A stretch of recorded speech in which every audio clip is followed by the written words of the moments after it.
Hi, everybody, and welcome to another RobCast. And I am so excited about this one because Thomas Moore is with us. Hi, Tom. Hi. And is it Thomas or Tom? Either one. I like both. Your work has affected so many people, and I've been a fan at a distance. So to talk to you about all the things and questions I have is just really exciting. So we're sitting in a hotel room overlooking the ocean, and you're here in Los Angeles? Yes. Speaking, relaxing, what are you up to? I was giving a few talks. I gave a talk for a group called Still Point in Pasadena, and that was terrific. And then Sunday I gave a talk to the Jung Institute of LA, and that was wonderful. Just a great, very excited people and a nice big crowd, and we had a great time. And then I went to Vroman's bookstore in Pasadena. Sure. I've been there. Mm-hmm. So let's go way back. You grew up in Detroit. Yep. At 13, you start studying to become a monk?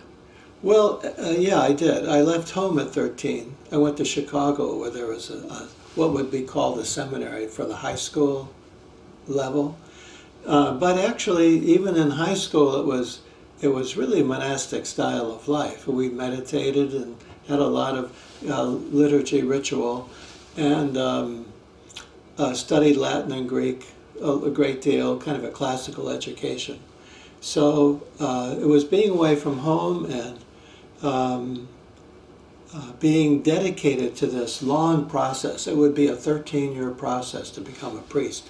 So it was like a two-layered kind of experience. So part of it was to study to become a priest, and the other part was right from the beginning living a monastic style of life. At 13? At 13. And so at 13, did you know you were committing to 13 more years? Yes. And you were fine with it? I was. I mean, I didn't know what that implied. I mean, I wasn't old enough to even figure it out totally. But I was excited about it. I had spent a lot of time in my childhood around priests and nuns, and it was just a natural thing for me to want to be part of it. I think those were the people I admired the most. They were the most interesting people in my life. I lived with my parents in a working class section of Detroit, and my dad taught plumbing all his life. He was a born teacher, and he taught plumbing. Most of my uncles were plumbers, so that was my background. And so for me to leave home was entering a much bigger world. Yeah. And even at 13, you knew that much? I did. I knew that much. I don't think I knew anything beyond that, but I knew enough that something in me wanted to break out and do something bigger. And so then you're there for 13 years? I was there for about 13 years, yeah. And then what happened? Well, shortly before I was to be ordained, I'd say 4 or 5 months, maybe 6 months before I was to be ordained, it suddenly dawned on me. I mean, the way I feel it, my memory is I woke up one morning and whatever it was that had got me into that life now was taking me out. It was that same kind of experience. It was something stirring inside me. There were no good external reasons to leave. I loved the life. I was ready to get into it. My family was all behind me, and they had kind of suffered with me going through all of that. And yet I knew it was gone, and I didn't want to get into something that wouldn't be right. So I left. And you're at this point mid-20s? Yeah, 26. And what did you go do? Well, I'd studied music when I was in this monastic life. The music was a big thing for me. And I taught myself composition. I read a lot of books on composing. But I had studied theory with music theory with some really good professors from nearby university. I was pretty well educated in music at that point.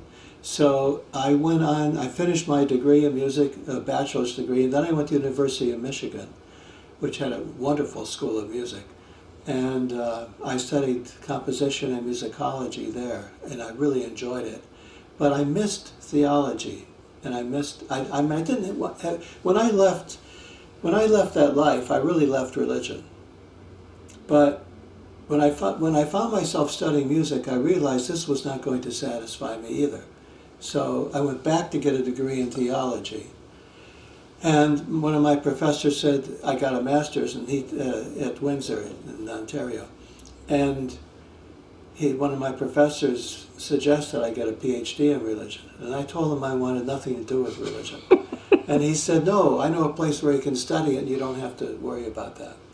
So I went to Syracuse, which had a wonderful program. It was just perfect for me, absolutely perfect. And they asked me to write a paper about how I thought it should be studied, and I did, and they gave me full tuition and living expense and everything. I mean, it was just great.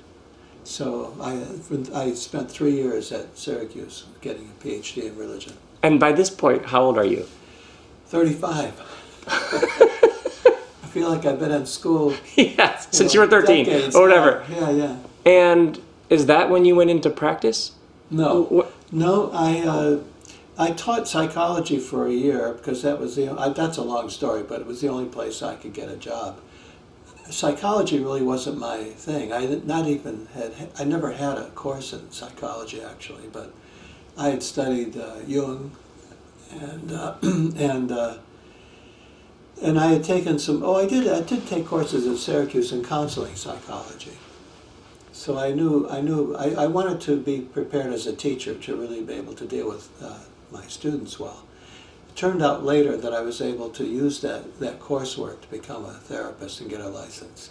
So what I did was had an opportunity then to go to Southern Methodist University and teach religion, which was my field, and so I moved over to that and taught there for 8 years, the usual length of time when they decide to give you tenure or not, and they did not give me tenure.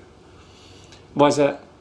Well, they told me there were two things. One was that I just never could write the academic papers that they wanted. To me, it was so dull. Right, so stale. It's not what I wanted to do.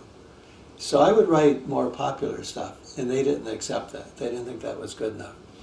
And I also taught in ways that were more experimental or different from the usual.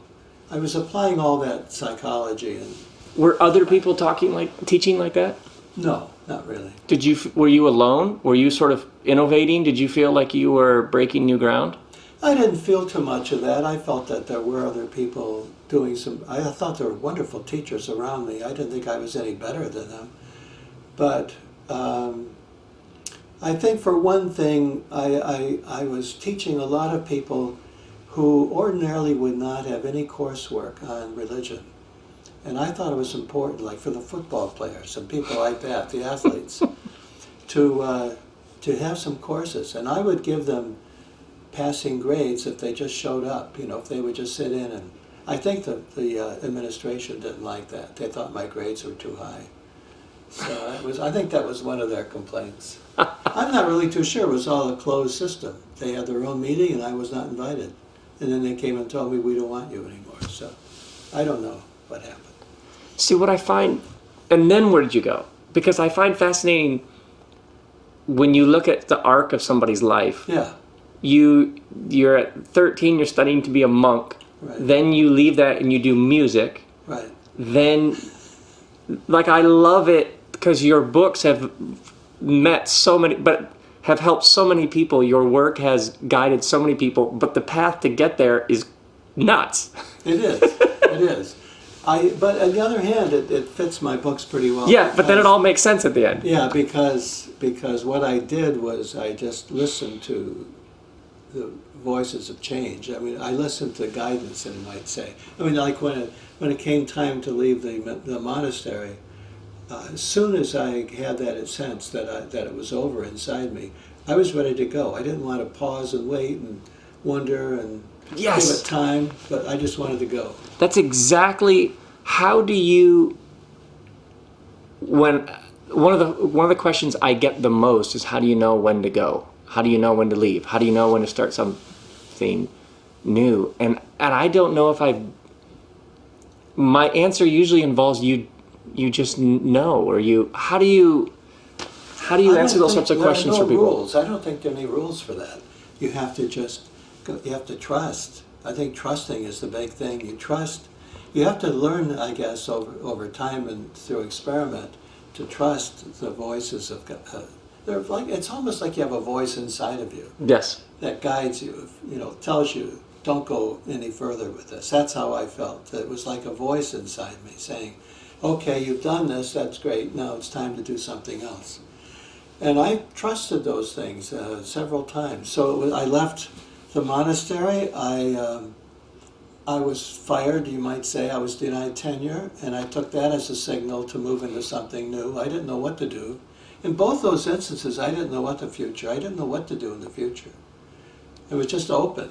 It was kind of scary in some ways. On the other hand, there was no choice. I just had to do it. So in the second case, when I was denied tenure, immediately people came to me and asked me to be a therapist for them. And I had this training. I'd studied Jung very, very intensely and thoroughly because I really knew his stuff. And I had this counseling psychology, which is Rogerian, which means I learned Carl Rogers' counseling, which is person-centered, which means that you listen very intensely to what people are saying. So I had that kind of mixed of those two different kinds of psychology behind me. And so when people started asking me to be a therapist, it suddenly occurred to me, well, maybe that's a good way to do it. Maybe that's my next work. So I did that. I just opened up shop in a room in my house and began seeing clients. And it was wonderful. And I'm still doing it after all these years. And you had plenty of work. I had enough to keep me going. I didn't go out looking for it, really. I wanted to write and study as well. So I had enough to keep me alive, yeah. And what was your first book? It's hard for me to know. I can't remember. I think the first book was a rewrite of my dissertation. Now that to me is an interesting topic. I don't know if it would be for you. But What was the topic? it was Renaissance astrology and magic.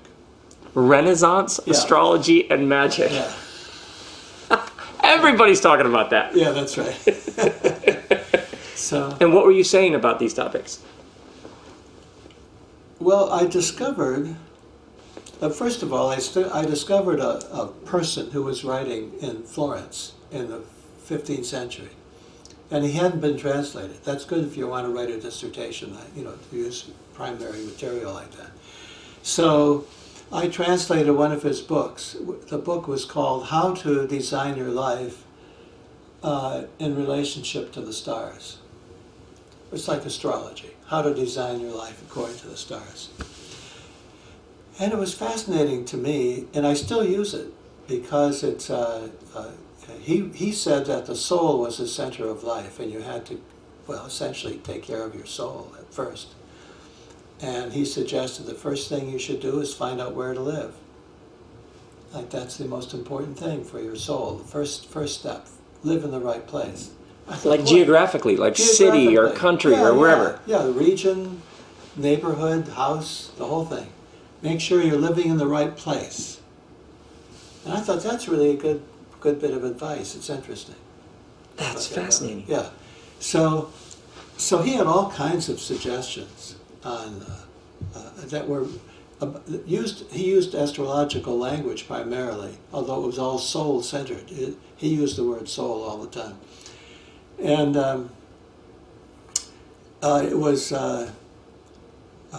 it was astrological, but it could be easily read psychologically. So my dissertation was a psychological reading of his astrology.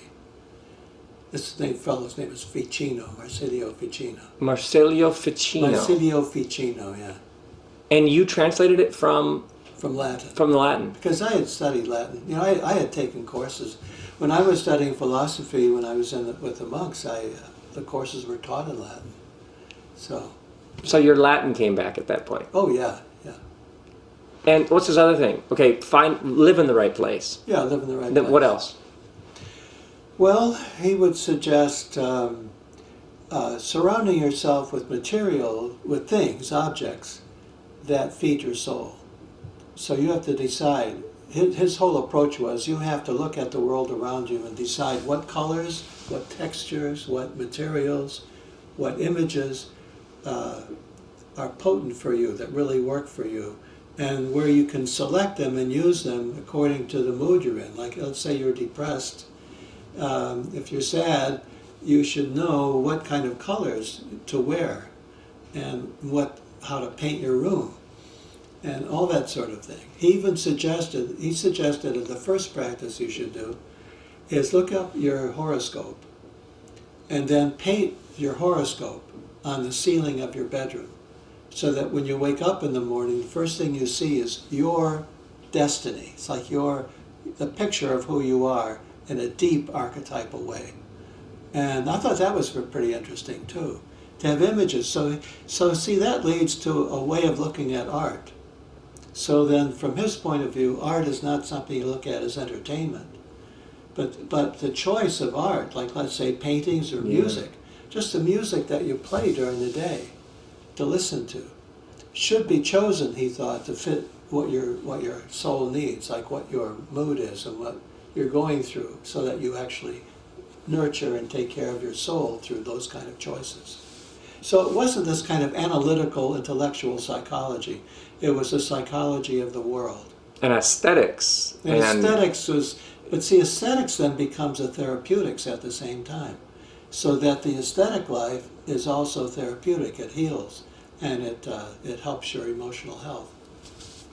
Oh, so your work. So this becomes your first book.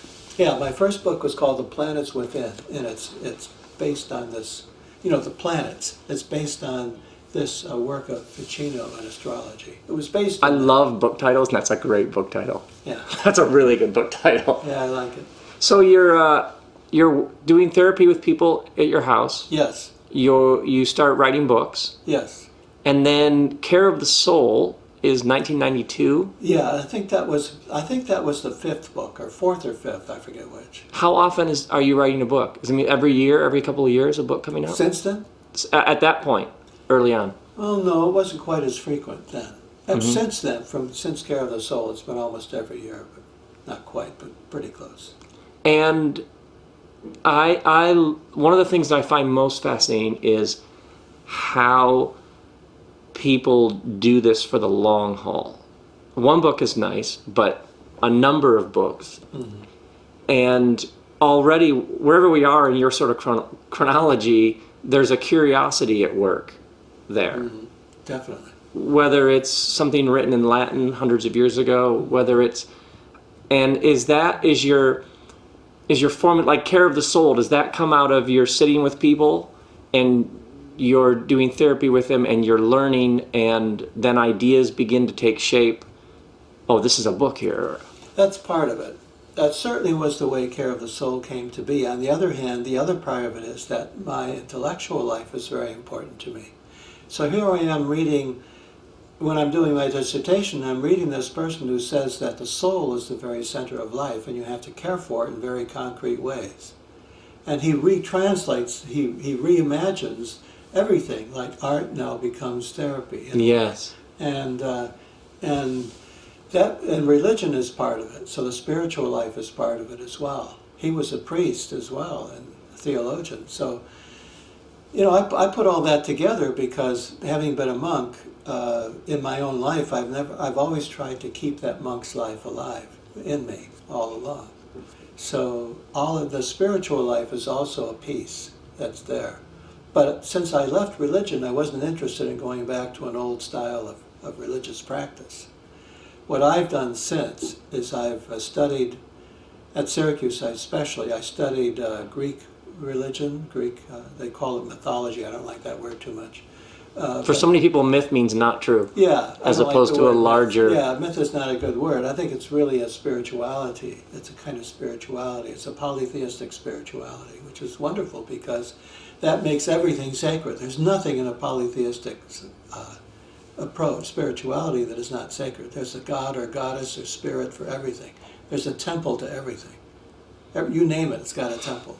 So I like that. That makes everything... It recognizes that the depth and the sacredness, the extreme value of everything we do, so that we don't just say, here's this life, this ordinary life we live, let's get out of it and go to some spiritual place. Yes. It's in the world. It's a spirituality in the world. I really like that. And you've written a lot about that. I've written a lot about that because I think that's really important. I think this division of spirituality from ordinary life really kills us. Thank you. So the plumber listening says to you, there's nothing spiritual about me driving my truck around fixing pipes. And you would say to him or her, where do you start helping people understand the sacred nature of their everyday? First of all, I would want to talk to him about his calling, his work. Well, why is he drawn to this work? One thing about looking at the soul, working that way in the world, is that you have to take everything poetically. It can't be literal. You have to look deeper. So you say, well, let's say the plumber doing this work, you could say, well, how do you happen to be in this? A lot of plumbers are there because their parents were plumbers. And the family, they have a long tradition in the family. So you can see maybe that you right away start talking about one's relationship to the family tradition, values, and that's moving toward a spiritual viewpoint. So just the very fact that you are doing this connects you with a tradition, and that alone has a certain... is just one little piece of a whole big picture. You could also look at the poetics of it. You are helping people live their lives. Plumbing's very obviously important to everybody. Yes. You know, the moment it's not working, we lose our minds. Absolutely, it's hard to live without it, and it has to do with depth. You know, with the hidden world. It's a hidden world. My dad always told me about how he'd go to people's houses to fix their plumbing, and he'd have to open up their ceiling or their floors. And he told me a lot of stories of things that he found while he was opening up, finding money, stashed away somewhere, and things like that. So it's a hidden world, which is interesting because that's what I work with too. When I work with my psychotherapy, I'm looking at the hidden world. It's not usually too obvious. Most people are living their lives, but they're living out a lot of family life and conflicts that developed when they were children. There's a lot of hiddenness about life, and that's very much like plumbing. That's one aspect of plumbing. I love it. Okay, for people who haven't read Care of the Soul, and I hope everybody goes out and buys it. I hope so too. How do you define the soul, or how do you talk about the soul and help people understand the centrality of the soul for life? I think the best way is just describe. You can't really define that, but you can describe it as the soul is, first of all, it has certain qualities. The soul, a person has soul if they have a real presence, if they're real people. If you encounter somebody who is really there, they're not off thinking of something else, or they're not sort of batty. They're really present. That's part of it. I love it that you're a therapist and you just use the word batty. And let's say another thing would be if people can relate. That's one of the powers of the soul. You can relate, you can connect. So if you're walking down the street and you see these people going past you and they don't even look at you, you wonder maybe. I mean, who knows? But it could be that they're not present. They don't make contact with the world. We do that a lot today. We don't connect with each other. And soul would be a description of when it's present, people connect and can have good relationships. That's part of it. Another part is that soul works primarily through pleasure, I think. So we're looking for pleasure, and if you want a really soulful evening, you have a pleasurable one. It's not working. Excessive working doesn't seem to be very soulful. It's more of a spirit thing. It's more like you are trying to accomplish something for the future. But when you're living from the soul, you relax and you are present in the moment and the time you're in, and you relax into it and enjoy it. And the tradition is about soul. It's all these books that are written hundreds of years ago. So many say that the key thing about soul is friendship. So the most important pleasure to the soul is to be around friends, having a good time. Really? Yeah. The number one thing? Number one. Absolute number one. Wow. Okay, so you're then seeing people, and then did you stay, where did you move? You were in Texas at one point. Then where did you end up? At SMU. I was working. I had my practice in Texas, and I had many friends there. And by the way, one of my great friends and mentors is James Hillman, who was a Jungian analyst who I admired tremendously. He died about 4 years ago. And he and I were very close friends for 38 years, a long time. And I use his work for everything I do. I just think he was a genius, incredible genius. So he was living in Dallas, not at the university I was at, but he was there. And we did a lot together, and I learned a lot from him. And then at a point, I just, I grew up in Michigan, and Texas didn't seem quite natural to me. For one thing, I couldn't find water. I couldn't find trees, ordinary trees. There were trees there, but they were little desert-type things, and I just didn't feel at home.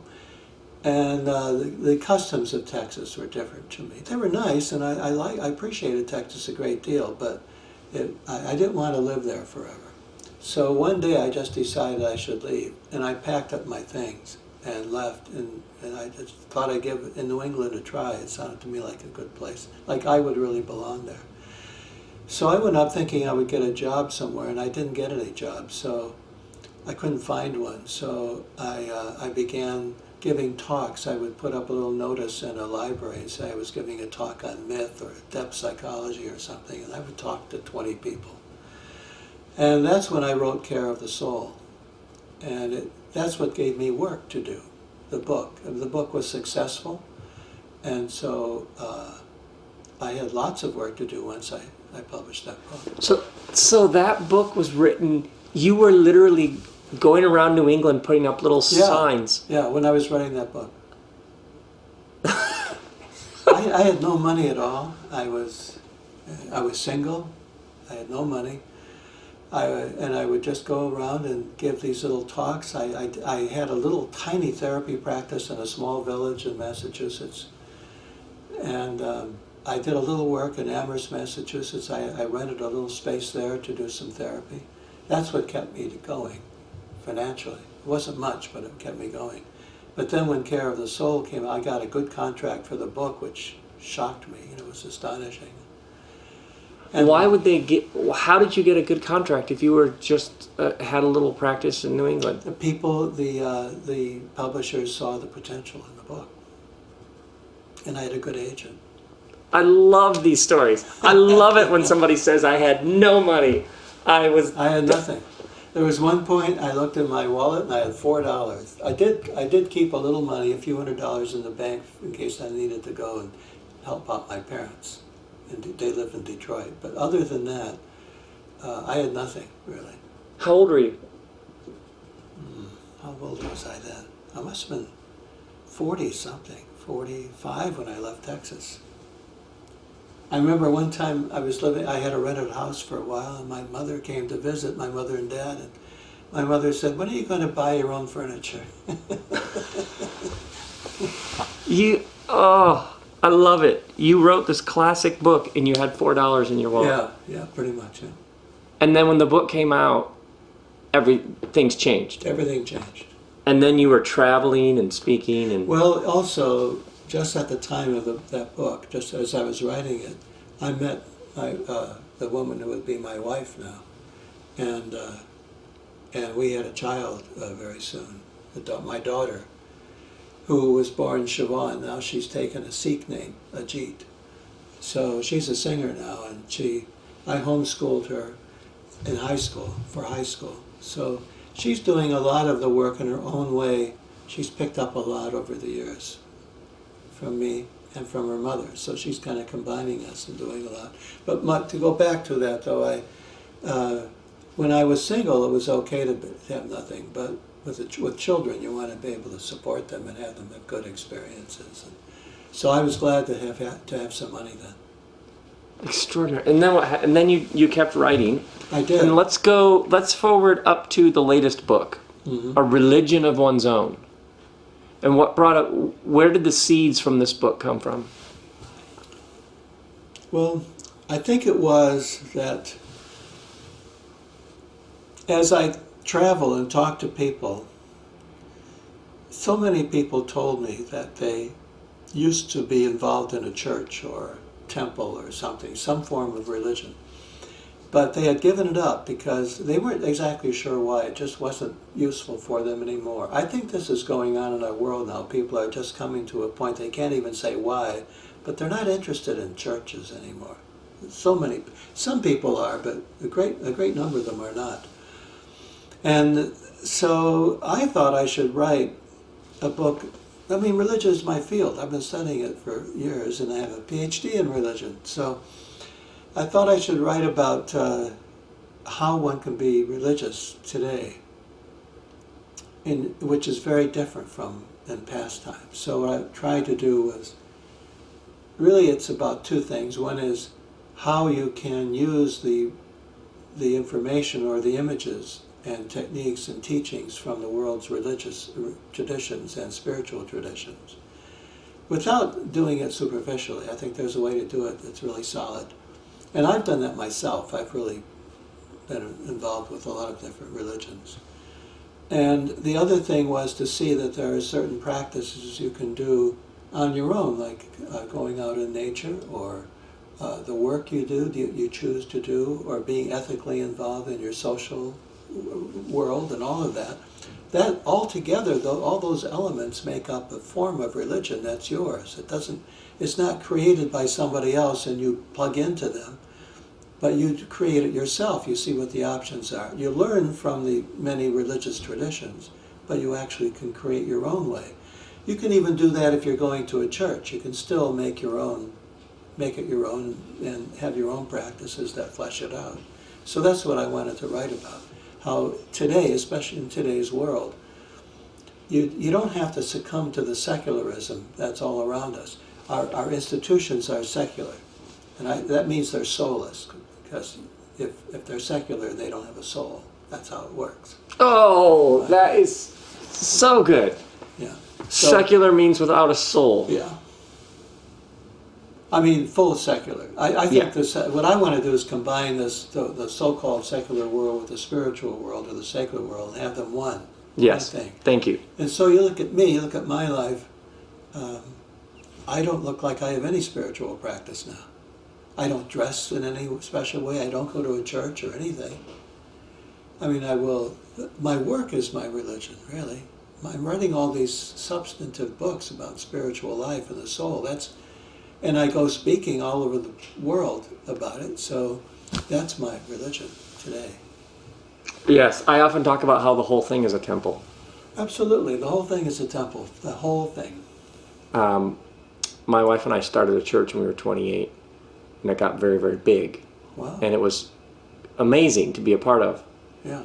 And then when I left being a pastor in a local church, I often talk about you spend lots of energies building a temple only to discover that the whole thing is a temple. That's right. It's all holy. It's all sacred. That's right. It's all sacred. And what is happening, some have called it age of spirit. What is happening in the collective consciousness in this time? I mean, I know every major new technology spurs something in how people interact with spirit. So some would say with internet, we're now seeing something new happening. But what would you say is happening with an awakening to the holy, sacred nature? Is it just a backlash against the cold reductionism that says there is no soul, essentially? Yeah, I think part of it is a reaction. Yeah, because you can't live. I forget who it was that said, human beings can't live without some sort of spiritual practice. Ficino said that religion is as natural to a human being as barking is to a dog. I mean, it's a natural thing. And that's how I see it. It's a natural expression. And if you don't do it, you're in trouble. If you don't have, I know the word religion is not popular today. That's one reason why this recent book, I think, hasn't sold as well as I had hoped. People have told me they don't like the word religion, and they think I'm proposing that they go back to some religious institution. So the title can be misleading, I guess. It doesn't feel that way to me, but people are telling me that.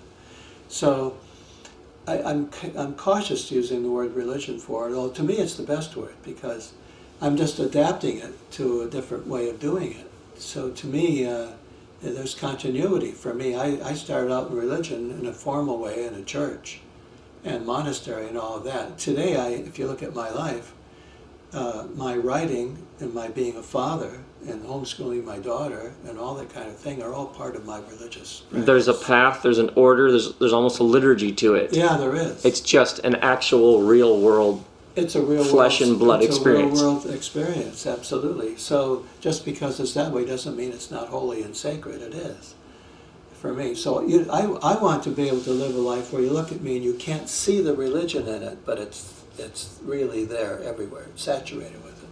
Yes. That's what I like. That's Yes. my ideal. Now my wife is different. My wife and daughter now are Sikhs, and they wear turbans, and they get up early in the morning, and they have prayers that they say, and meditations that they do, and yoga practices. So I'm not saying, I mean, they're doing it beautifully, I think. It's wonderful. But I'm not the same. I've chosen a different way of doing it. So I don't want to say that those formal ways are not good. They are. They're wonderful. But my way also is available. And I think it's a model. And what kinds of questions, when you've gone out and talking about this book, what kind of questions? I always laugh that on any time I do a book and you go out and talk about it, there's 7 questions. And then you go do a different book and there's a different set of these questions. That's true. That's right. The first question that people ask me these days is, what about community?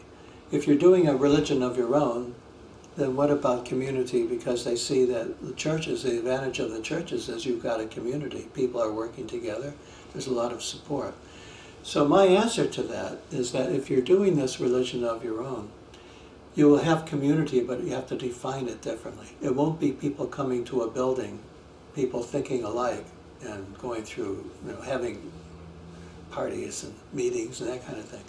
It will be encountering people now, perhaps online or through an email or Facebook, or there are different ways in which, because of your interests and their passions for this, trying to create your own way, your own path, you might say, you can establish really valuable and intense relationships with people through that.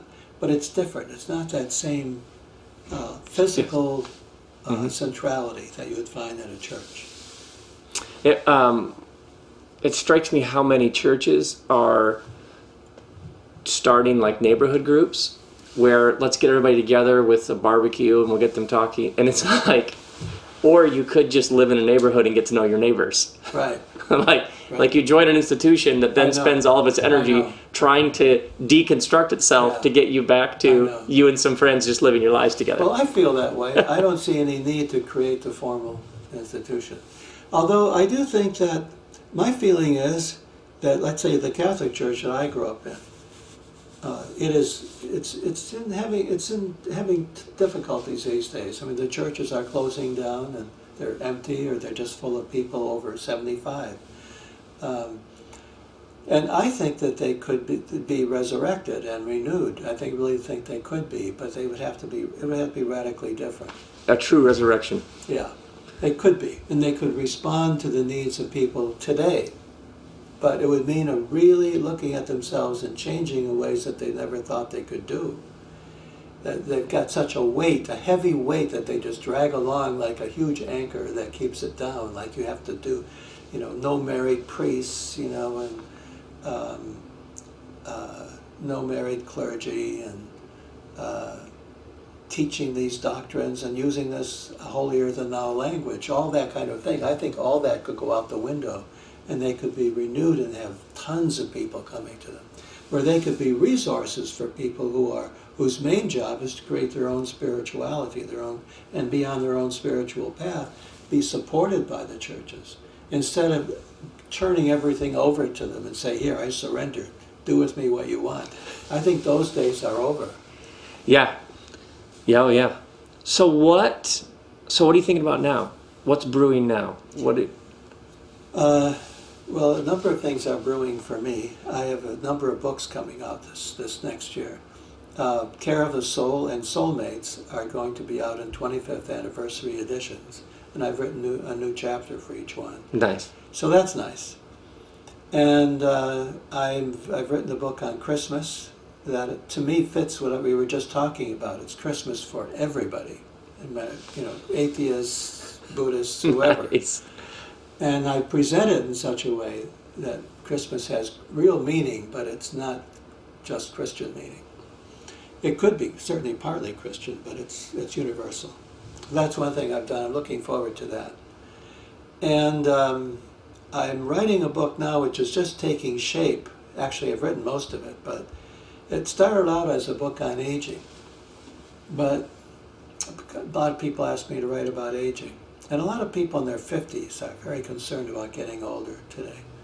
And so I wanted to write about that. I think it's a radical idea about it, so I want to write that, but my agent tells me that he thinks the book should be not just about aging in the typical way, but it should be about anyone, whatever age, going through movement and changes in life as they get older, no matter how old you are. So let's say someone in their 20s may have to face a lot of issues of aging, actually. So that's what I'm writing about, how throughout the whole lifespan, how we have to always move toward being aged. I think of it as like wine or cheese that's aged, not just adding up years, but like it gets better, like yes. you're in a process where you as a person become richer and better and more interesting as you go. Really it's that process that I'm writing about. Fantastic. I love it. I love it. And you still see people? I do. I see people. I don't. I say see. Most of my contacts now are on telephone or Skype. I do see a couple of people in person, but most of the people I work with now are at a distance. And like one last question, if there's one thing that if people saw it or understood it or experienced it, you would have way less work. Oh yeah. The way I put it sometimes is that the people I see, I think, are not afraid of dying, they're afraid of living. So I think that the key to being able to not be neurotic is to step out of the way and let life live through you. Like let the life that is in you be realized in you. But to do that, you have to get out of the way of it. You have to cooperate rather than create.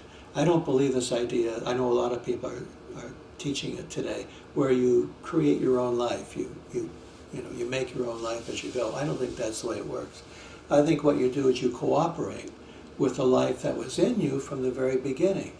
My friend Hillman says this idea about acorns, that we started out like an acorn and we have everything we are right there at the beginning, and it unfolds like out of a seed. I think that's correct. We've got everything, and you have to be in a receptive mode. You have to let things happen. One of the things I wrote in I think it was in A Religion of One's Own, that I had a calendar, a Taoist calendar, that on the cover it said, "Let things take their course." That to me was kind of a guide for my year. That year, I loved it. That the principle was to let things happen. Don't force it. Don't make things. Don't think you know everything. You have to be able to step out of the way, let life that is in you unfold, and you cooperate and you enjoy making a life, but you're not fabricating the whole thing. You are helping it as it opens up from within you. Yes. The great German theologian Jürgen Moltmann has this line about an impelling force. Yeah. As opposed to something external from you pulling you. It comes from within. That's right. And you follow it. You are pulled along. Exactly. That's exactly what I'm saying. Yeah. Thank you so much for sitting down. Thank you for all the books and wisdom and guidance. Well, and thank you for understanding so much. That's great. Having you on the RobCast is great. So everybody, Thomas More, all the books are available wherever fine books are sold. Thank you so much. Thank you, Rob. Grace and peace, everyone.